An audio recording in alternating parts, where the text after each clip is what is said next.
E agora eu queria convidar uma pessoa que é um irmãozão nosso, Marlon, vem aqui. Marlon, Deus deslocou essa família de Manaus aqui. Eu até hoje não acredito nisso. Eu tenho que beliscar para ver se é de verdade. É uma bênção, é acréscimo para o nosso ministério. E tem uma palavra de Deus para vocês hoje, tá bom? Fique com Deus e aproveite. Paz, queridos, antes da gente começar, eu queria que você ficasse em pé um pouquinho. Um pouquinho.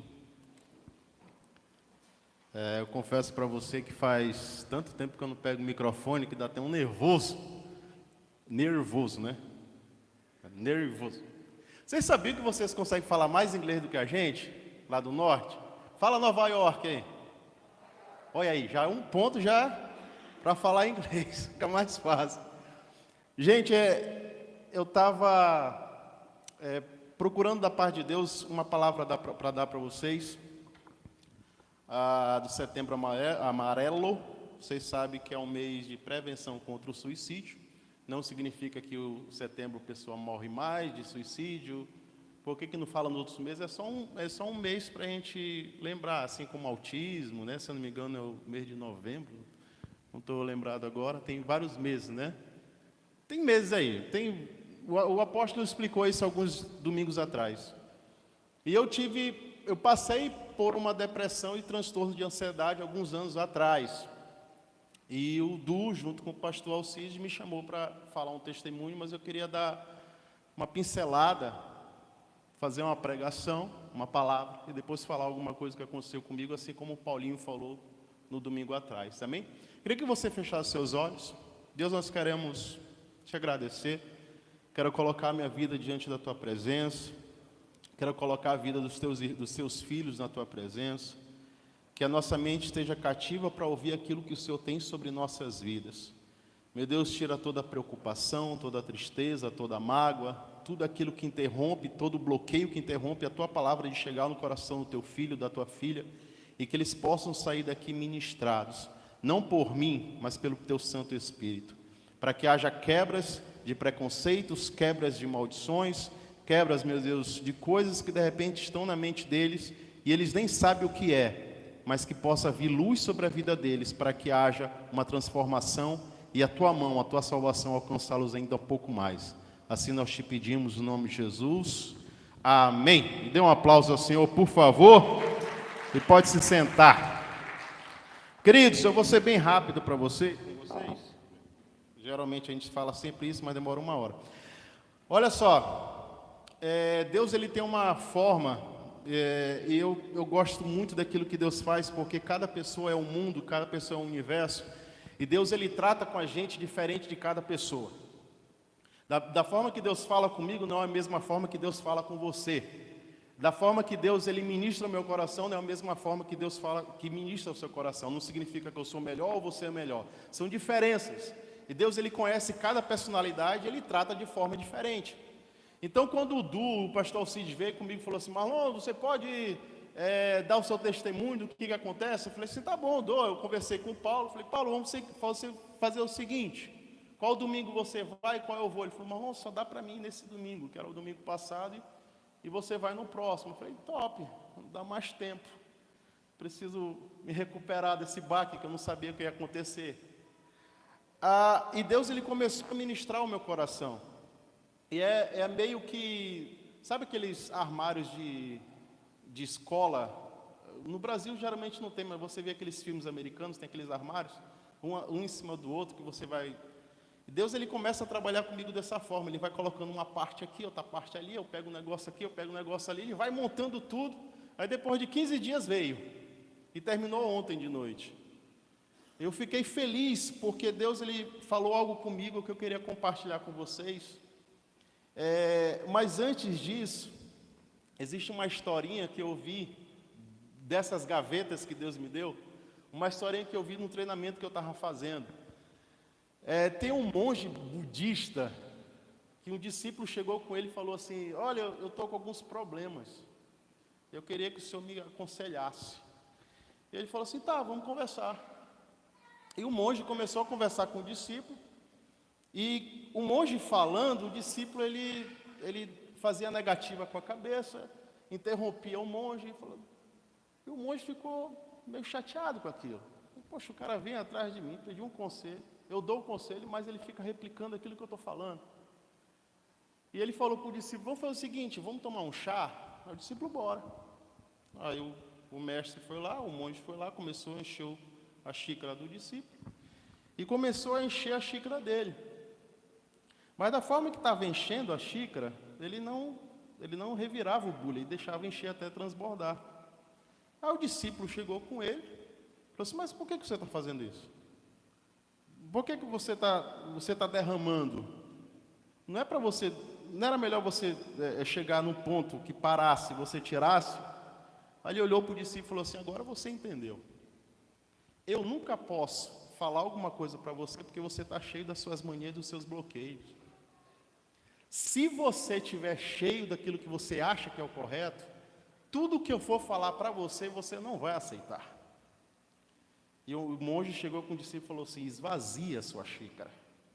E é isso que eu quero falar para vocês antes da minha estação. Esvazia a tua xícara, para você receber aquilo que eu quero falar para você. Porque tem algumas coisas que eu vou falar para você aqui, que eu tenho certeza absoluta que vai vir bloqueio na tua mente. Porque existiam esses bloqueios na minha mente também há uns 3 anos atrás. E é muito difícil a gente falar com pessoas que estão cheios de si, cheios de preconceitos e não conseguem ouvir aquilo que nós temos para falar. Então, eu quero que você olhe para a pessoa que está do seu lado e fale assim, esvazie a sua xícara. Amém? Olha só, deixa eu fazer uma pergunta para você. Cristão pode ter depressão? Sim ou não? Eu vou perguntar de novo. Cristão pode ter depressão? Sim ou não? Sim, por quê? Porque uma depressão é uma doença. Se é uma doença, qualquer um pode ter depressão. Se cristão não pode ter depressão, então cristão também não pode ter dor de cabeça.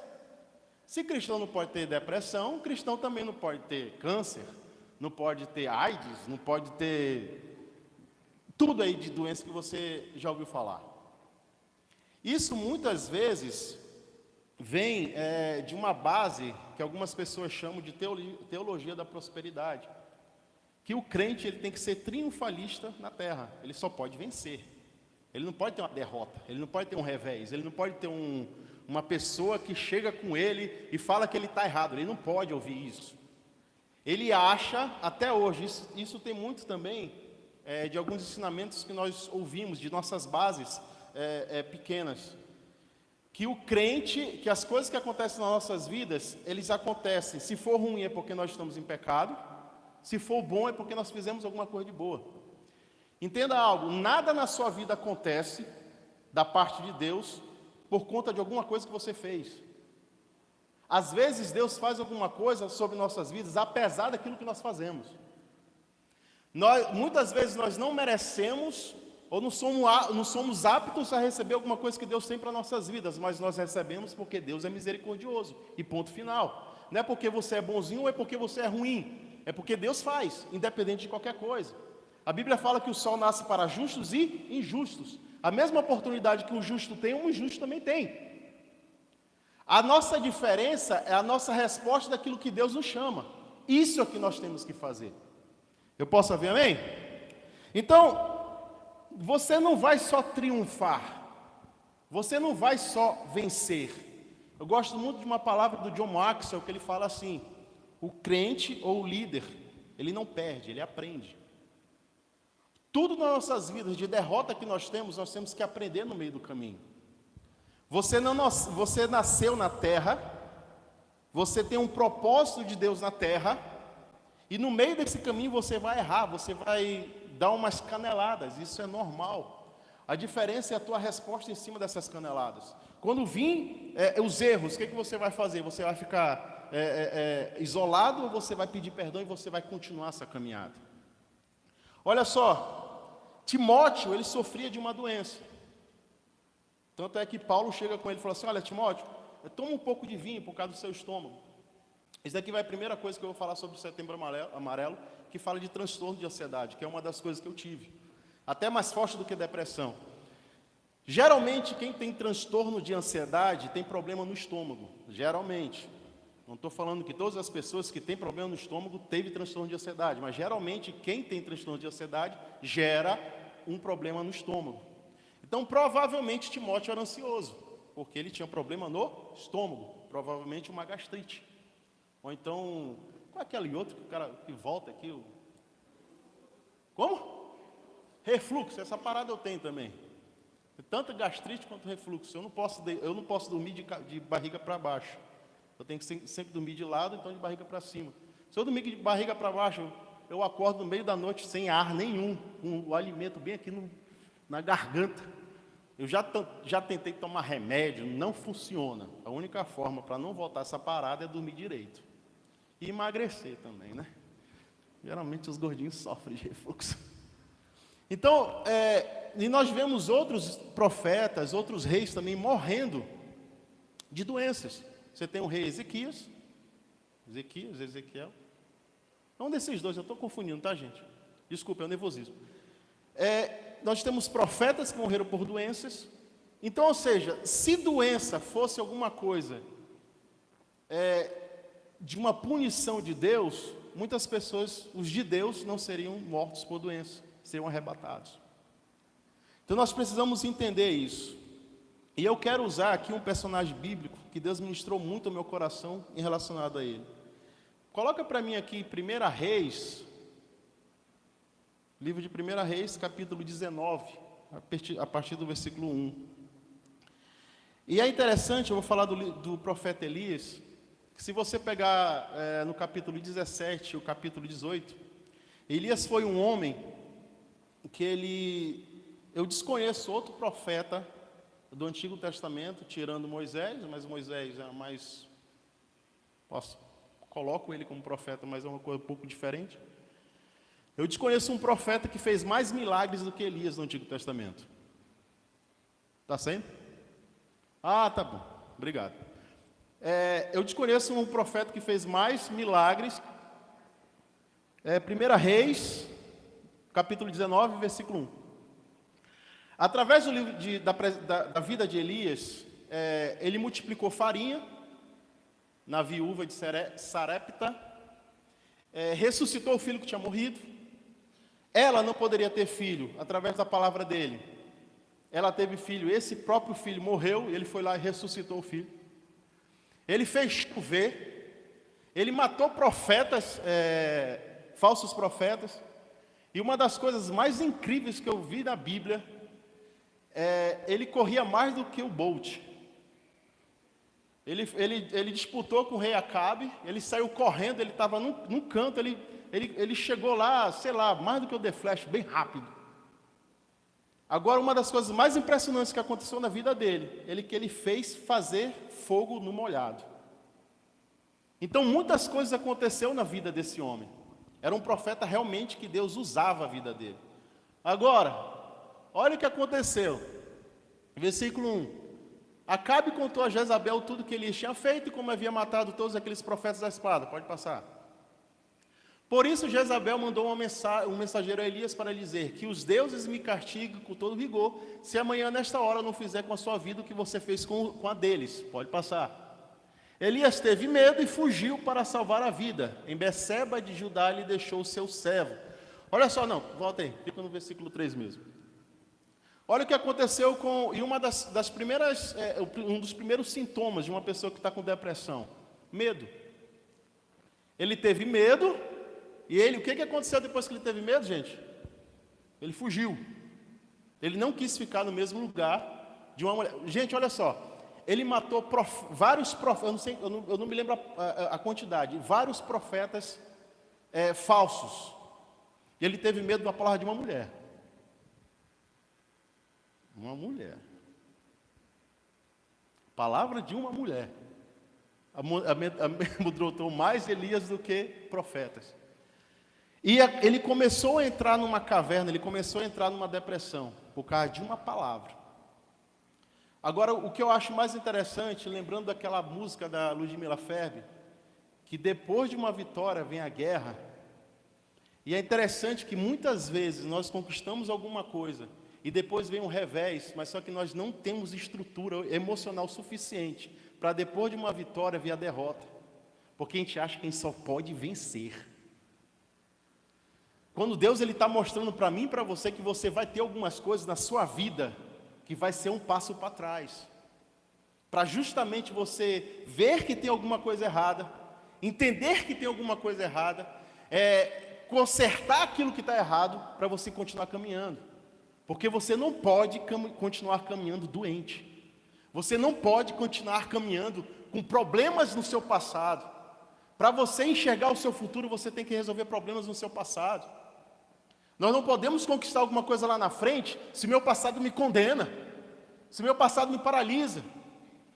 Aqui Elias começou a ter alguns problemas na vida dele, por conta de uma palavra, mas só que aquela palavra que Elias recebeu, com certeza na alma dele já estava alguma coisa engatilhada, que nós chamamos hoje de gatilhos emocionais.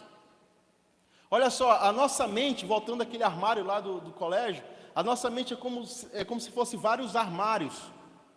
E às vezes quando a gente passa por alguma dor, a gente pega aquela dor, coloca no armário e empurra lá para dentro, que a gente acha que a gente esqueceu. Mas existe uma palavra que alguém libera sobre nossas vidas, que aquela palavra que está naquele armário parado, abre. E começa a vir alguns tipos de dores que você nem sabia que você tinha mais. E por isso que vem os transtornos de ansiedade, por isso que vem a depressão e outros transtornos e outros distúrbios por aí. Esses distúrbios de Elias já estavam dentro dele. Uma palavra veio sobre a vida dele e a depressão se aflorou. Então existem coisas nas nossas vidas que nós precisamos consertar. Se a gente não conserta, a cura não vem. Eu posso ouvir amém? Deixa eu voltar aqui para o texto. Vou voltar aqui, gente, senão me perco. Aqui vai mais uma lição. Agora, o primeiro indicador de Elias foi o medo. Ter medo é normal, mas o medo que nasce para você se esconder, não. Você está com medo, você quer fugir de alguma coisa. Não, esse não é o medo correto. Se você está na beira de um precipício, você não chega muito próximo, porque você tem medo de cair, correto? Isso é um medo normal. Agora, você tem alguma coisa na sua vida que você não enfrenta, isso não é um medo normal. Isso não é uma coisa normal. Isso pode ser um indício de alguma depressão, algum distúrbio na mente. Outra coisa que aconteceu com Elias, ele deixou parte do seu ministério. Olha o que acontece, que volta lá, está no versículo 3, né? Em Beceba de Judá ele deixou o seu servo, e em algumas outras traduções está escrito moço, que é o discípulo dele. Um dos outros sintomas de uma pessoa que ela tem depressão, ela deixa, a primeira coisa, ela deixa o seu ministério para trás. Aí eu te faço uma pergunta, quantos moços ou quantos servos você deixou para trás? Quantas vezes Deus te chamou para o teu ministério e você deixou o seu ministério para trás? Só por causa de uma palavra ou só por causa de um revés na sua vida? E olha que essa palavra que eu estou falando para você não é só para você, eu estou falando para mim. Porque o que foi que aconteceu comigo? Quando começou a acontecer algumas coisas comigo, a primeira coisa que eu fiz foi deixar aquilo que é o chamado de Deus para a minha vida. Mas a pergunta que eu quero fazer para você é para você entrar em reflexão. Deus ele tem um chamado sobre a tua vida, sim ou não? Eu vou te perguntar mais uma vez. Deus tem um chamado para a sua vida, sim ou não? E por que você está deixando os seus servos para trás? Por que você está deixando os seus moços para trás? Não, é porque na época da visão celular, esquece, meu amigo. Que dali já passou. O que Deus tem para a sua vida é novo. Você não tem que ficar parado. Eu tenho um trauma do que aconteceu, meu amigo. Quanto tempo já passou e você ainda tem trauma disso ainda?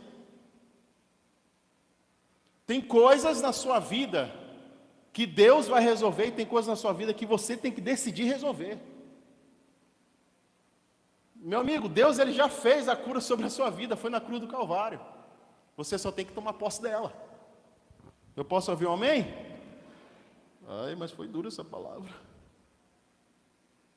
Nós precisamos entender isso. Agora, versículo 4. Entrou no deserto, caminhando um dia.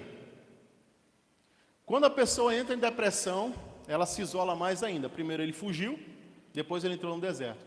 Você sabe que deserto é um local de muitas extremidades, né? De manhã é muito quente e de noite é muito frio. De manhã geralmente chega a 50, 60 graus e de noite chega a negativo.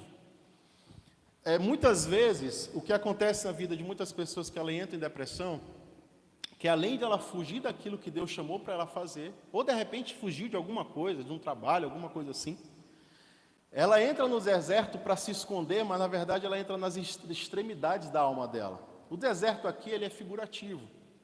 Não é um deserto que a gente vá para um deserto porque a gente vai fugir de alguma coisa. Mas é figurativo no quesito de que, às vezes, nós estamos num extremo do emocional. Às vezes a gente está muito feliz, às vezes a gente está muito triste. A gente não tem aquele equilíbrio entre uma coisa ou outra, uma emoção ou outra. A gente pega uma emoção, a gente transtorna aquela emoção, a gente coloca um potencial muito grande naquela emoção, tanto ela sendo alegre ou sendo triste. Porque às vezes a gente acha que depressão é só tristeza. Como tristeza não faz parte da depressão. Se você procurar, a tristeza ela está lá, mas é muito escondido para as pessoas que têm sintomas de depressão. Quando a pessoa está triste, ela não está depressiva, ela está triste. Se uma pessoa da sua casa morrer, você vai ficar triste. Você não vai ficar depressivo, você vai ficar triste. Isso é normal, é um dos sintomas. Mas agora, quando você foge disso, esse que é o problema. Elias, ele entrou no deserto porque as pessoas depressivas, elas têm o costume de se isolarem. As pessoas com depressão, elas têm o costume de ficar longe de todo mundo, de todos.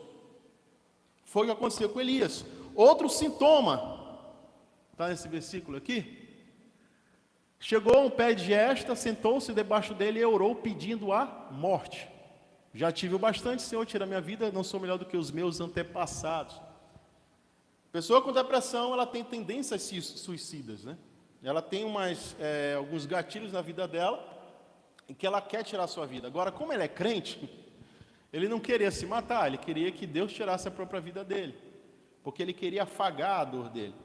E aqui a gente tem aquela célebre frase, né? O suicida, ele não quer tirar a sua vida, ele quer acabar com a sua dor. Porque para ele não existe outra situação, outra solução senão tirar a sua própria vida. Outro sintoma, agora o verso 5. Depois se deitou debaixo da árvore e dormiu. Outro sintoma de uma pessoa depressiva. Você vai entendendo? O que eu acho muito interessante, gente. O livro de Reis, ele foi escrito muito anos atrás, quando muitas pessoas não se falavam de depressão e transtorno de ansiedade. Mas nós estamos vendo um profeta passando por os mesmos quadros de uma pessoa depressiva. O que uma pessoa com depressão faz? Ela dorme muito, ou fica muito tempo acordada. Eu me lembro que tinha uma época na minha vida que eu passei um mês dormindo 2 horas por dia só. Eu parecia um zumbi, mas eu não conseguia dormir. Eu tomava Dorflex, toma chá de camomila, toma maracujina, toma alguma coisa para você dormir. Eu não dormia. Eu ia dormir 3 horas da manhã, acordava 4h30, 5 horas da manhã, 6 horas da manhã, dormia 2, 3 horas por dia. E a minha mente estava tão perturbada que às vezes eu estava dirigindo, eu não conseguia conciliar o que era dia e o que era noite. Perturbado, porque ou a pessoa com depressão, ela dorme muito, ou ela fica muito tempo acordada. Porque ela quer fugir daquela dor dela. Porque ela quer afagar aquela dor dela. E ela dorme demasiadamente. Agora, o que é interessante? De repente, um anjo tocou nele e disse: levanta-se e come. Vai para o próximo versículo. Elias olhou ao redor e ali, junto à sua cabeça, havia um pão assado sobre brasas quentes e um jarro de água. Ele comeu, bebeu e deitou-se de novo. Ou seja, ele comeu e voltou a dormir. Ele até comeu, mas geralmente a pessoa com depressão ela não come, ou come muito. Eu cheguei a engordar quase 110 quilos, na época que eu tive depressão e transtorno de ansiedade. Depois emagreci, aí fiquei curado, aí já estava de boa e engordei de novo. Mas aí já não foi por causa da depressão, né? Sem vergonhice mesmo. E ele voltou a dormir mais uma vez. Ele dormiu, comeu e voltou a dormir. Agora o versículo 9, volta lá, vai lá no versículo, direto no versículo 9. Ali entrou numa caverna e passou a noite. E a palavra do Senhor veio ele dizendo: o que você está fazendo aqui, Elias? Olha só, gente. Esse daqui é o último estágio de uma pessoa com depressão. Ela primeiro teve medo, depois fugiu, deixou o seu ministério, depois ela foi para o deserto, depois ela dormiu, depois ela entrou numa caverna.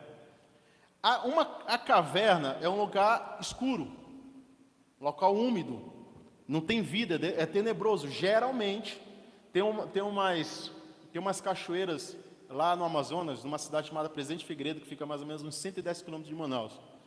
Essa cidade é chamada Cidade das Cachoeiras. É muito lindo lá. A gente levou até o Du lá, quase que a gente afoga ele. Menino que não sabe nadar em rio, quase morre lá dentro das cachoeiras, porque a correnteza é muito forte. E lá dessa cachoeira tem várias cavernas. Geralmente em cavernas tem muito morcego. Geralmente, né? Não estou falando que todas têm, mas geralmente tem muito morcego. E a gente entrava nas cavernas lá para a gente tirar foto, para a gente ver como é que era. A gente tinha um fedor lá dentro. E não era uma caverna fechada, eram vários caminhos. Porque os morcegos entram, fazem as suas coisinhas lá, e fica um fedor junto com a umidade, junto com... Cara, é horrível. Agora imagina você estando dentro de uma pessoa como Elias, na depressão. Ele entrou na caverna, ele nem entendeu o que estava acontecendo na vida dele. Estava tão feio ao redor que ele não estava nem aí, ele só quis ficar na caverna. Eu já conheci pessoas, gente, que elas faziam as suas necessidades, cocô, xixi, deitada na cama. Em que a gente teve que ir com provisão sobre a vida dela. De tamanha depressão sobre a vida dela. Ela estava inundada na dor, que se eu não me engano, a mãe dela tinha morrido. Então, ou seja, pessoas, infelizmente, elas passam por essas situações, elas não estão nem aí. Elas se vestem mal. Geralmente a pessoa, quando ela está com alguns problemas na alma dela, ela não se veste bem. Ela coloca qualquer tipo de roupa. Ela não se importa se a camisa está amassada, ela não se importa se a calça está amassada, ela não se importa se o tênis ou o sapato está fedendo, ela não está nem aí. Aí você fala assim, nossa, o cara é porco, a mulher é porca. Não. Porque a pessoa está passando por um problema que uma das coisas, ela não está nem aí para aquilo que ela está acontecendo na vida dela. Não faz a barba direito, não corta o cabelo direito, não faz nada. Porque ela não se importa, principalmente com a aparência dela. E ao redor que ela está. Agora o verso 10. Depois a gente vai voltar, tá? Ele respondeu, tenho sido muito zeloso pelo Senhor, Deus dos exércitos, os israelitas, rejeitaram a tua aliança, quebraram os teus altares e mataram os teus profetas à espada. Sou o único que sobrou, e agora também estão procurando matar-me. Isso aqui é o último ponto, tá, gente? Um dos fatores da depressão. A pessoa se sente sozinha, se sente só. Ela pensa que ninguém está com ela. Ela pensa que todo mundo esqueceu ela. Da face da terra todinha, de mais quase 7 bilhões de pessoas, ela é a única que ninguém lembra dela. É o que aconteceu com Elias. Ele achava que ele tinha sido abandonado por todos os outros. Por mais que existissem pessoas que ele mesmo abandonou no meio do caminho, que foi o seu servo, seu discípulo, o moço, ele que abandonou, ele não foi abandonado, mas ele acha que estão abandonando ele. Olha como é que fica a crise na mente da pessoa. Agora, como é que nós tratamos uma pessoa com depressão? Volta aí o versículo 5. Está trabalhando, né, filho? Volta o versículo 5. Depois de se deitou debaixo da árvore, de repente um anjo tocou nele e disse, levanta-se e coma. Olha só, uma das coisas, agora você, nós precisamos ser boca de Deus nessa terra. Diga amém. Eu vou falar de novo, vocês estão com fome, não sei o que aconteceu, estou com sono ainda. Você vai ser boca de Deus nessa terra, diga amém. Por quê, Marlon, que nós temos que ser boca de Deus na terra? Você pode ver que Deus, o anjo do Senhor, tocou nele e disse, levanta-se e coma. Se você está vendo uma pessoa próxima de você, que tem esses sintomas que eu estou falando para você, chegue com essa pessoa, toque nela, abrace ela. Um abraço, ele é terapêutico, ele cura. As pessoas que elas precisam de... mas eu não sou muito de toque. É sim, lá no fundo é. Eu não gosto que as pessoas me toquem, mas uma pessoa você gosta que alguém que toque você. Então, ou seja essa pessoa que seja o terapeuta, a terapeuta dessa pessoa. Se você vê que tem algumas pessoas que estão precisando de um toque, vá lá e toque nela. Dê um abraço. Seja esse ombro amigo para essa pessoa. Às vezes você quer para você, mas Deus está chamando você para ser essa pessoa. Para tocar na vida das outras pessoas e outras pessoas serem curadas também. Eu posso ouvir amém? Ele falou, levanta e come. E nós precisamos ser mais humanos. O anjo de Deus, ele levou uma comida para Elias. Quantas vezes, gente, a gente precisa procurar pessoas para convidar elas para comer, sabe, para ter um tempo com você. Hoje me convidaram para ir para um almoço, iam fazer uma lasanha para mim. Eu falei, opa, vamos. Não que eu esteja com depressão, mas me convidaram, eu vou. Então, faça você isso. Se tem algum amigo, alguma amiga que você está percebendo que tem alguma coisa errada com ela, chame ela para tomar um chá com você. Chame ela para tomar um café com você, para comer junto com você. Seja essa pessoa que vai curar a outra pessoa. O anjo de Deus teve paciência. Ele pediu, tocou no Elias e pediu para levantar. Ou seja, Deus deu uma palavra de ânimo para Elias. Levanta-te. Agora vá para o versículo 7. Vou fazer uma pergunta para você. A primeira visita de Deus sobre Elias deu algum resultado? Nenhum. Porque ele voltou a dormir. Certo? Aí o que ele fez? O anjo do Senhor voltou, tocou nele mais uma vez e disse, levanta-se, come, pois a sua viagem será muito longa. Olha a paciência de Deus, gente. Olha como Deus é paciente. Ele veio a primeira vez, a pessoa continuou dormindo. Ele voltou a tocar e voltou a dar comida de novo para Elias.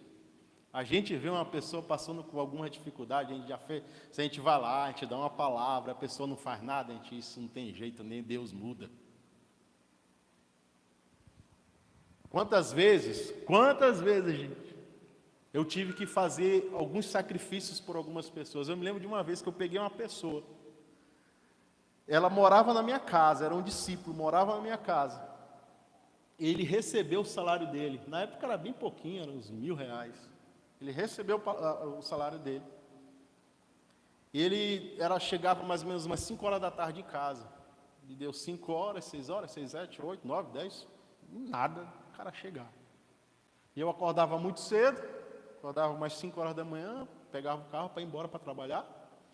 Quando deu mais 5h30, ele aparece lá em casa. E totalmente desnorteado, dava para perceber que ele estava drogado. Ele já morava mais ou menos uns 3 meses comigo. E eu falei assim, cara, o que aconteceu contigo? Por que você está chegando nesse horário? Ele, não, eu tive um problema lá no meu trabalho, mas eu estava vendo que ele estava drogado. Eu falei assim, não, fica aqui, que quando eu voltar do trabalho a gente conversa. Quando eu voltei, ele não estava mais lá. Ele desapareceu. Aí eu fui na casa dos pais dele, fui nos amigos dele, fui na Ponta Negra, fui na ML, Ponta Negra é um bairro lá de Manaus. Eu fui em vários lugares lá e a gente não encontrava ele. Até que eu encontrei um amigo dele, ele pegou e falou assim, olha, provavelmente ele pode estar nesse lugar. Vamos lá. Cheguei lá, era uma casa onde tinha policial, tinha um monte de gente, os caras estavam tudo cheirando cocaína lá dentro. Eu cheguei, tirei ele lá de dentro, coloquei no meu carro ele chorando, com vergonha de mim, levei para casa, dei banho nele, dei remédio para ele dormir. 1 mês depois ele estava no centro de recuperação, passou 6 meses no centro de recuperação. Hoje, para a glória de Deus, ele não é mais usuário de droga. Por que isso? Porque teve uma pessoa que foi lá com ele, tocou nele, viu que ele estava precisando de ajuda e o ajudou. Eu não sou melhor do que ninguém aqui. A mesma coisa que eu fiz, você também pode fazer. Alguma pessoa está precisando de uma ajuda e você pode ser essa pessoa, essa boca de Deus para fazer isso. Amém? Então ele voltou a segunda vez, a paciência de Deus com a pessoa que está em um quadro de depressão. Agora vai no versículo 9.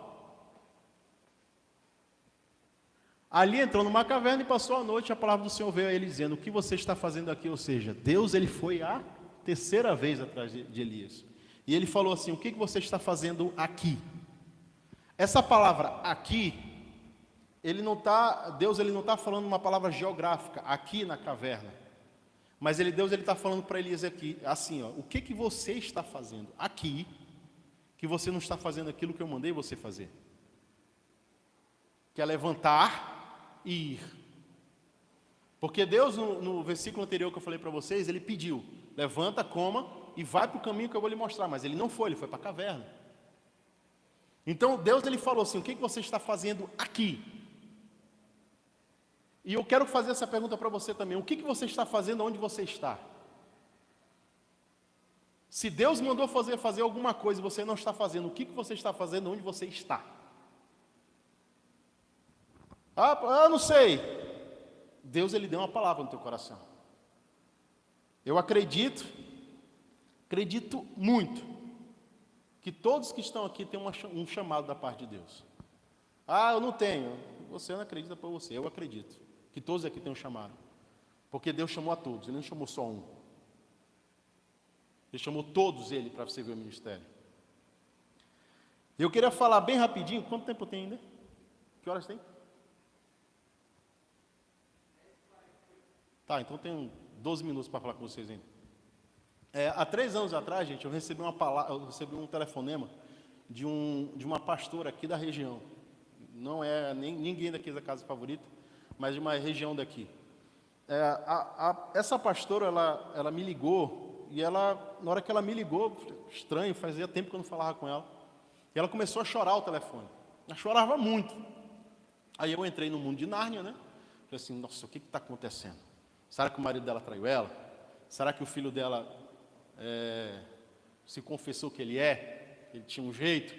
Eu comecei, né? O ser humano é horrível. A pessoa está procurando ajuda, aí o cara está lá querendo julgar a outra pessoa.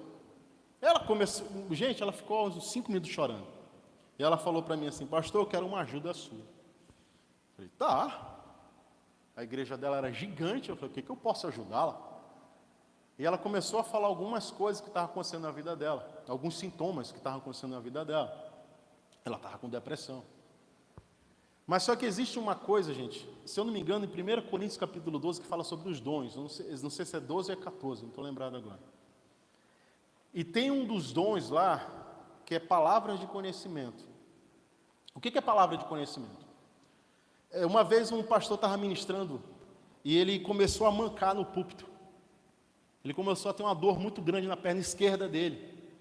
E ele entendeu que aquilo era uma palavra de conhecimento. Ele entendeu que tinha alguma pessoa dentro da igreja que estava com problema na perna esquerda. E ele pegou e falou assim: olha, tem alguma pessoa aqui que tem um câncer na perna esquerda? Aí ele levantou uma pessoa lá no canto e falou assim: eu vou orar por você. Ele começou a orar e o câncer saiu da vida dela. Isso é uma palavra de conhecimento. Ou seja, às vezes você tem um sintoma que não é seu, é de outra pessoa, e Deus está dando uma palavra de conhecimento sobre a sua vida. Às vezes você pensa que é você. E essa pastora, eu tenho certeza absoluta que ela estava com palavra de conhecimento, nem ela sabia. Porque tudo que ela estava falando, eu estava sentindo, não ela. E eu aconselhando ela, falando assim: não, a senhora precisa procurar um psicólogo. E o maior preconceito na minha mente contra psicólogo. O maior preconceito contra terapeuta. A senhora precisa procurar. E ela falando, conversando o que estava acontecendo na vida dela, que ela tinha crise de choro. Eu falei: meu Deus, a mesma coisa está acontecendo comigo. Ela fugia de tudo. Eu falei: meu Deus, a mesma coisa de Elias. Eu falei assim: cara, o que está acontecendo? Passei 1 hora conversando com ela no telefone. Quando ela desligou o telefone, eu comecei a chorar. Falei: cara, tem alguma coisa errada comigo. Aí eu entrei num site de psicologia, e tinha lá a lista. Eu procurei sintomas de depressão. Aí tinha uma lista lá, são várias, tá, gente? Mas as principais são 10. E das 10 eu tinha 9. Eu só não tinha um que era vontade de me matar, que eu não sei se é porque eu sou crente ou eu tinha medo de ir para o inferno. Mas todos os outros sintomas eu tinha. Falta de ânimo, tristeza, e outros sintomas que até agora eu não estou lembrado quais são, mas são sintomas muito fortes. Juntando todos os sintomas, você entra no quadro de depressão.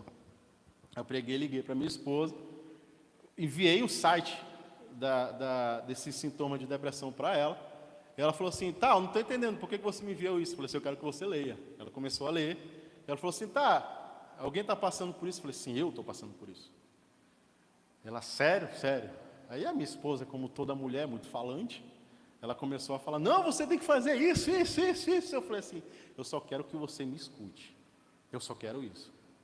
Eu não quero que você me fale o que eu tenho que fazer, eu só quero que você fique do meu lado. Aí nós procuramos um terapeuta, nós procuramos um psicólogo, nós achamos um lá em Manaus. Eu não procurei psicólogo crente, tá, gente?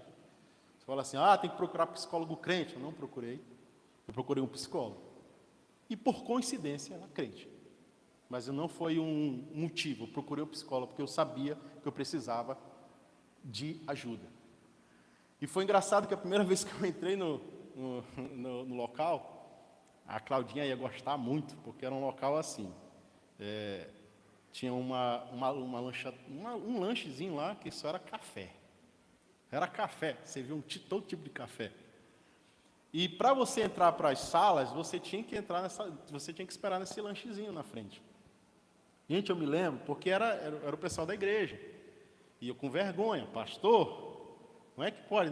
O preconceito na minha mente, eu falei assim, pastor passando por depressão? Não pode. Aí eu peguei, coloquei um óculos escuro, peguei um boné, coloquei até aqui embaixo, me escondi na última cadeira lá do lanchinho. Na hora que eu sento, uma pessoa entra, pastor Marlon, eu falei, meu Deus do céu, a pessoa ela acha a gente onde a gente não quer. Eu falei, oi Belinha, tudo bom? Tudo, pastor, como é que o senhor está? Estou ótimo, estou debaixo da graça, da misericórdia de Deus. Cara, eu entrei, muito nervoso, conversando com a terapeuta, mas estava uma pilha. Comecei a conversar com ela, e ela começou a identificar algumas coisas comigo, ela começou a ver algumas coisas que estavam acontecendo na minha vida, ela começou a identificar algumas coisas, e ela falou assim, quando é que você começou a identificar isso? Eu contei a mesma história que eu estou contando para vocês, da pastora que me ligou, e ela falou, você identificou isso agora? Eu falei assim, não, faz tempo que eu estou passando por isso, mas precisou de uma pessoa ligar aqui do interior de São Paulo para me avisar que eu estava passando por essa situação. E, gente, eu já falei com essa pastora, ela não tem nada. Eu já liguei para ela. Eu disse, olha, a sua ligação me salvou. Ela falou assim, que benção, que depois daquele dia eu tô ótima. Eu falei, mas... Aí eu entendi que era uma palavra de conhecimento. E, gente, eu me tratei por quase 2 anos. A última consulta que eu tive com ela foi uma semana antes de estourar a pandemia no Brasil. Então eu não tive mais, mas eu estava passando por todos os processos, e naquele momento que acabou, que entrou a pandemia, eu falei assim, eu estou curado. Naquele momento, passou tudo aquilo, eu entendi que a cura de Deus veio sobre a minha vida, mas demorou quase 2 anos. Porque eu procurei tratamento, eu entendia, e uma das perguntas que eu mais questionava a Deus, eu falei assim, Deus, por que eu? Por que eu, como pastor, passei por isso? E umas ministrações que eu ouvia no longo do caminho, que uma pessoa passou por isso também, e fez indagou a Deus a mesma coisa, por que eu? Aí Deus respondeu para ela, porque você, através da sua vida, muitas pessoas vão ser curadas. E muitas pessoas vão despertar. E eu lembro que quando eu comecei a falar sobre isso na internet, eu fui no Instagram, fui no Facebook, YouTube, comecei a falar sobre isso, muitas pessoas crentes vieram atrás de mim, procurar ajuda, inclusive daqui da Casa Favorita. Pessoas que não eram ouvidas, não é porque não tinham líderes para isso, é porque às vezes não entendiam o que estava passando. Gente, tantas pessoas, e um dia eu estava conversando com a minha terapeuta, quando eu já estava aqui, e eu conversando com ela, eu falei assim, olha, que benção, né? A senhora casou, ela tinha casado, quando eu estava aqui, ela casou no instante que a gente veio para cá, eu parabenizei ela, falei assim, olha, Deus abençoe seu casamento, Deus abençoe sua aliança, eu lhe agradeço muito por tudo que a senhora fez por mim. E ela falou assim, eu que te agradeço. Por quê? Porque muitas pessoas me procuraram através de uma indicação sua. Eu falei, mas olha que bênção, cara. E nem uma comissãozinha a senhora me deu, mas eu não falei isso para ela. Mas o que é interessante isso, gente? Eu passei por isso. Tive transtorno de ansiedade, que é uma coisa que eu controlo hoje, não é uma coisa que eu venci. Eu controlo o transtorno de ansiedade. Quando eu fiquei sabendo que eu estava vindo para cá, o meu estômago começou a me incomodar de novo. Então eu tomei um negocinho, comecei e ficou mais relaxado. A depressão, graças a Deus, nunca mais eu tive. Mas eu entendo que isso que eu passei, para algumas pessoas pode ser que eu não atinja muita gente. Mas se eu já atingi uma pessoa, que ela entendeu que ela precisa procurar ajuda, eu já ganhei aquilo que Deus colocou no meu coração para fazer. E eu entendo que a igreja, a gente conversa com muita gente, que vem nos procurar. A minha esposa. Minha esposa, inclusive, está fazendo até curso para ser terapeuta. Eu não tenho chamado para isso, ela já tem. Mas eu entendo, gente, que a igreja evangélica hoje não é só casa favorita. Eu estou falando de todas as igrejas evangélicas que eu conheço. A igreja está doente. Muito doente. Mas muito doente. Ah, mas tem Cristo. Tem Cristo. Ah, mas tem palavra. Tem palavra. Ah, mas tem louvor. Tem louvor. Mas a igreja está doente. Porque nós somos reflexos da sociedade. Nós não somos a parte da sociedade. Jesus, ele falava naquela oração dele. Só livra do mundo, mas eles estão no mundo. Então nós fazemos parte da sociedade. E assim como a sociedade está doente, nós também estamos doentes. E nós precisamos buscar cura sobre nossas vidas. Amém? Eu queria que você ficasse em pé.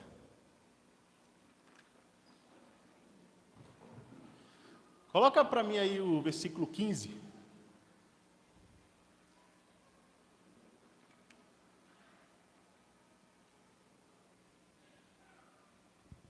Olha só. O Senhor, voltando para a vida de Elias, o Senhor lhe disse: volte pelo caminho por onde veio e vá para o deserto de Damasco. Chegando lá um anjo, Azael, como rei da Síria. O Senhor lhe disse: volte pelo caminho.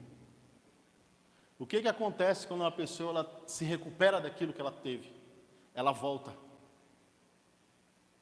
Então o clamor de Deus, ontem o Kenny estava falando uma palavra muito tremenda aqui sobre clamor, que nós precisamos clamar para levantar altares a Deus. O que Deus está nos pedindo hoje, o que na verdade Deus está fazendo é clamando para nós: volte ao caminho. Tem muitos talentos aqui, sabe, tem muitos dons enterrados aqui, tem muitas pessoas que estão aqui ao nosso redor, que elas precisam despertar. Por algum motivo elas estão enterradas. Por algum motivo elas estão nas cavernas. Por algum motivo elas estão nos desertos. E Deus, ele está, assim como nós precisamos clamar a Deus, Deus está clamando hoje: volte para o caminho. Porque se nós fizermos alguma coisa errada, Deus, a palavra arrependimento no original ele fala sobre isso, é voltar ao caminho. Nós precisamos voltar. Alguma coisa que Deus colocou no seu coração, um chamado da parte de Deus, um ministério, alguma coisa, sei lá. Deus, ele está clamando nessa manhã, para que você volte a fazer aquilo que Deus chamou você para fazer. Eu não estou falando de visão celular, não estou falando de célula, não estou falando de discípulo, não estou falando disso não. Eu estou falando de chamado. Eu estou falando de ministério, eu estou falando de coisas que Deus colocou no seu coração e você quer apagar, ir para a caverna, ir para o deserto, enterrar aquilo. Deus, ele está nos chamando para desenterrar aquilo, para desenterrar o teu chamado, para desenterrar os teus dons e os teus talentos. Eu posso ouvir um amém? Então feche seus olhos.